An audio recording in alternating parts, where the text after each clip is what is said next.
Ils n'ont pas voulu nous laisser gagner.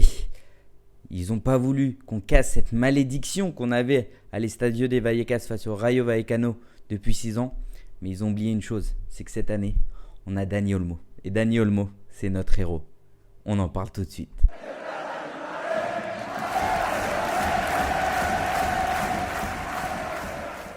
Bonjour à tous et bienvenue dans cette nouvelle vidéo du comptoir catalan. Et aujourd'hui, on se retrouve pour ce débrief de l'analyse du match de la 3e journée qui a opposé le Rayo Vallecano face au FC Barcelone à l'Estadio de Vallecas. Un match qui est souvent compliqué pour nous saison après saison. Ça faisait, comme je l'ai dit en intro, 6 ans que le Barça ne gagnait pas. Et cette année, on l'a fait et grâce à un joueur qui a été exceptionnel. C'était clairement un match où il y avait deux visages. On avait un Barça en première période qui avait énormément de mal.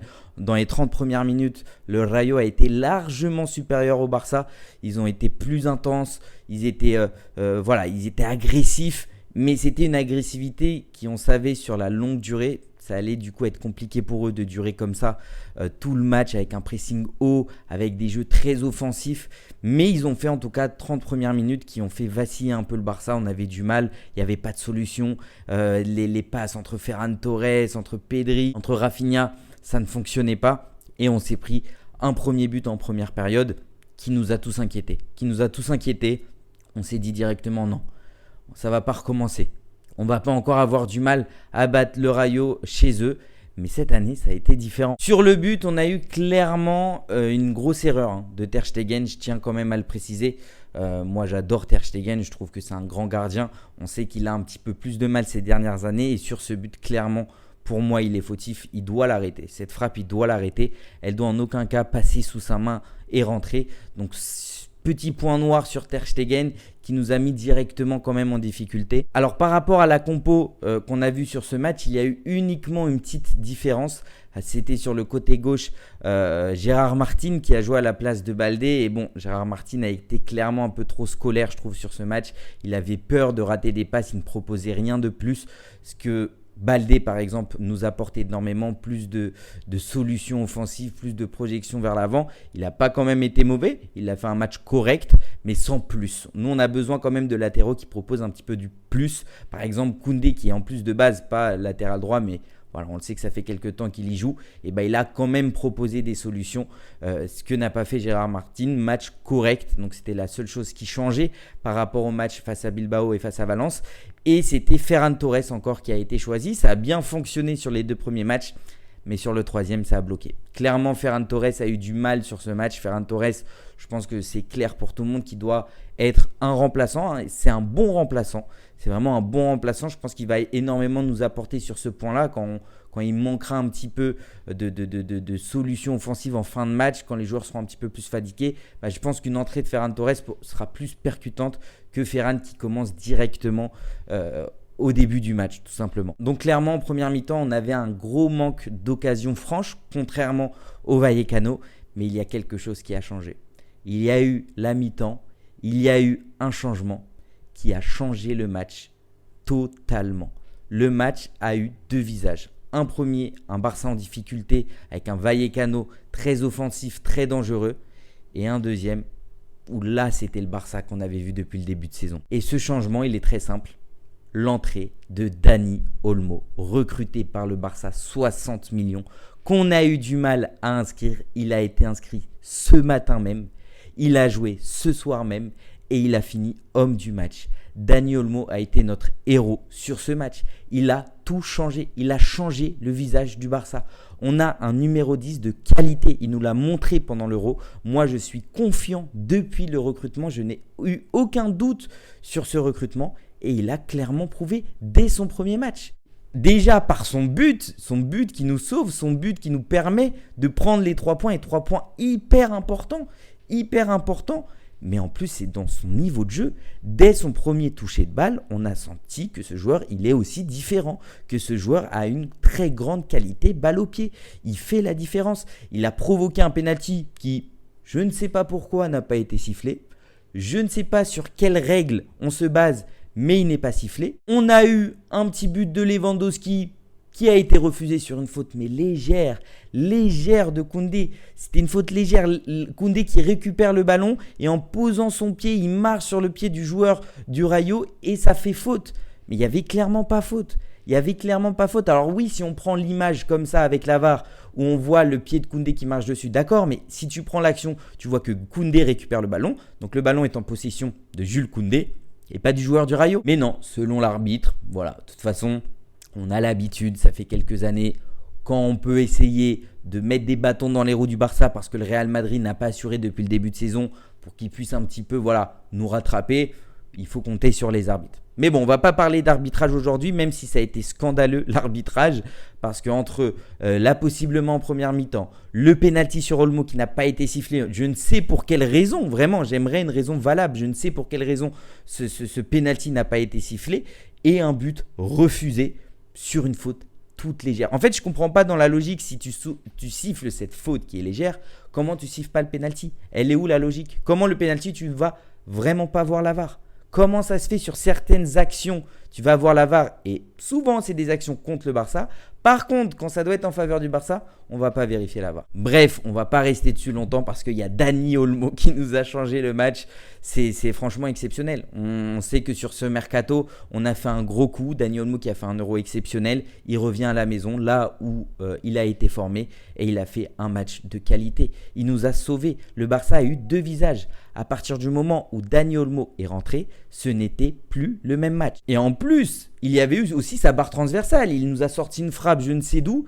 Barre transversale, il aurait pu mettre en plus un but exceptionnel. Non, Dani Olmo, clairement, aujourd'hui, il n'y a rien à dire. Il a été très bon, il nous a sauvé le match et ça nous rassure sur le recrutement qui est fait. On va voir comment se finit le mercato. De toute façon, on fera une vidéo où je vous dirai mon avis sur ce mercato. Mais en tout cas, voilà, Dani Olmo, j'ai adoré. On a eu aussi un Pedri de très bonne qualité. Pedri, ça fait 2 matchs où il est bon, surtout en seconde période. Première période, on sent qu'il a un petit peu du mal. Il a du mal à prendre ses marques un petit peu dans ce poste un peu plus reculé. Mais dès qu'on le voit qu'il va plus vers l'avant et balle au pied, il est juste exceptionnel. Et on voit que c'est meilleur. On voit qu'il propose d'autres choses et on voit qu'il peut même marquer des buts. Voilà, ça nous manque ce Pedri qui parfois prend des initiatives, qui se projette vers l'avant et qui marque des buts. Et on a vu clairement avec l'entrée de Olmo que Pedri pouvait plus se permettre d'aller vers l'avant puisque le jeu était plus dirigé vers l'avant. On voyait clairement qu'il y avait plus de solutions. Quand Ferran est sorti et que Rafinha est passé sur le côté gauche, il y a plus de solutions à gauche parce que Rafinha propose des solutions, il fait des appels. Rafinha, il a une intensité sur le match, c'est exceptionnel. Il se donne à fond. Tu débutes jusqu'à 90e minute. À la 90e minute, tu vois Rafinha cavaler pour aller mettre le pressing. Et je pense que Hansi Flick et son staff n'est pas pour rien. Il est en train de créer des machines physiquement. C'était un problème qu'on avait pendant plusieurs années, le côté physique. Mais là, il est en train de créer des machines physiquement. Et moi, j'ai pensé à une seule chose pendant le match. Quand on aura le retour des blessés, les retours de Jong, le retour de Gavi, ça va être incroyable. Ça va être incroyable avec d'autres solutions comme Fermin. Le Barça a un gros effectif surtout en plus basé sur les joueurs qu'on forme. Mais franchement, cette saison, on peut rêver de grandes choses, clairement, que ça soit en termes de jeu et en termes d'effectifs. Pour revenir un petit peu plus sur le match, voilà, vers la 60e minute, on voyait clairement le Rayo qui était cramé. Toute l'intensité qu'ils ont fait depuis le début du match, c'était sûr qu'ils n'allaient pas tenir tout au long du match. Et à la 60e, c'était plus compliqué. Ils ont fait leurs changements assez rapidement, ce qui a permis par la suite au Barça de plus avoir le contrôle du ballon, de plus dominer le match et de avoir plus d'occasions et de remporter ce match. Certes, encore une fois avec un petit score, mais les arbitres ne nous ont pas permis de faire plus et on a aussi raté des occasions franches. Mais c'était dans l'ensemble un très beau match de la part du Barça. Alors on espère que Pedri, il est sorti. Je ne pense pas que c'était vraiment une blessure parce que quoi qu'il arrive, on voyait Fermin s'échauffer et que je pense que c'était un changement assez logique pour ne pas cramer non plus Pedri. On sait qu'il a besoin souvent de sortir, il ne peut pas tenir un match entier, donc je ne pense pas que ça soit une blessure. Par contre, Marc Bernal, vers la fin, ça fait un petit peu peur, surtout qu'il y a Christensen qui peut prendre ce rôle-là qui s'est blessé, Eric Garcia qui peut prendre aussi un petit peu ce rôle-là qui est blessé, De Jong qui est blessé. Il n'y a pas beaucoup de solutions à ce niveau-là. J'espère que Marc Bernal, ce n'est rien de grave, c'est un gros coup sur le genou. On va voir les informations par la suite. On a clairement compris que cette attaque qu'on voit depuis 2 matchs, ça ne sera plus la même attaque. Je pense que dès le match prochain, on va voir Dani Olmo au poste de numéro 10 et Rafinha sur le côté gauche et Ferran Torres sur le banc. Donc voilà, on va se retrouver sur le prochain match face à Valladolid avant la trêve internationale. Ça nous fait plaisir de revoir ce Barça, un Barça en forme, un Barça sous Flick qui pour le moment fonctionne très bien et surtout, on a vu l'importance de Dani Olmo et on va voir sur la fin si on va voir un recrutement.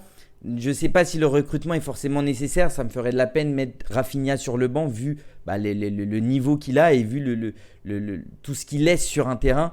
C'est vraiment genre, on sent que ce joueur a envie et qu'il veut prouver qu'il a sa place. Et je pense que pour le moment, il a clairement sa place.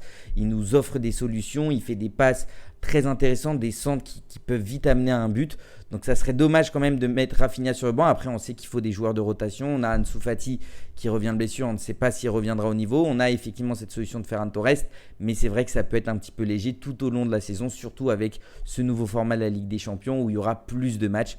Donc un gros recrutement peut se faire et on va voir si Laporta va nous faire une dernière surprise. En tout cas, j'espère que cette vidéo vous a plu. N'oubliez pas les gars de vous abonner à la chaîne Le Comptoir Catalan. Je vous remercie pour la dernière vidéo où voilà, ça a eu un très grand succès pour mon retour. J'ai eu plus de 100 abonnés sur une vidéo. Continuez sur cette lancée si vous voyez cette vidéo. N'oubliez pas de vous abonner à la chaîne, de lâcher un petit like, de me dire aussi vos avis, vos analyses dans les commentaires, ce qui peut aider aussi pour le référencement et pour agrandir cette chaîne qu'on construit ensemble, ce projet qu'on construit ensemble. Donc en tout cas, je vous remercie. N'oubliez pas voilà, de me suivre sur mon compte aussi Instagram, Twitch et de vous abonner sur la chaîne YouTube et d'activer la petite cloche pour être directement au courant d'une sortie de mes vidéos. 3e journée, 3 points encore. Le Barça est clairement en forme. Le Barça sous Flick à un très bon niveau et on peut rêver clairement de grandes choses. On verra la suite du mercato pour savoir qui va faire cette aventure avec nous cette saison. Mais clairement, Dani Olmo, ça a été une très bonne idée. Et surtout, n'oubliez pas, Visca Barça y Visca Catalunya y también Viva España. Ciao.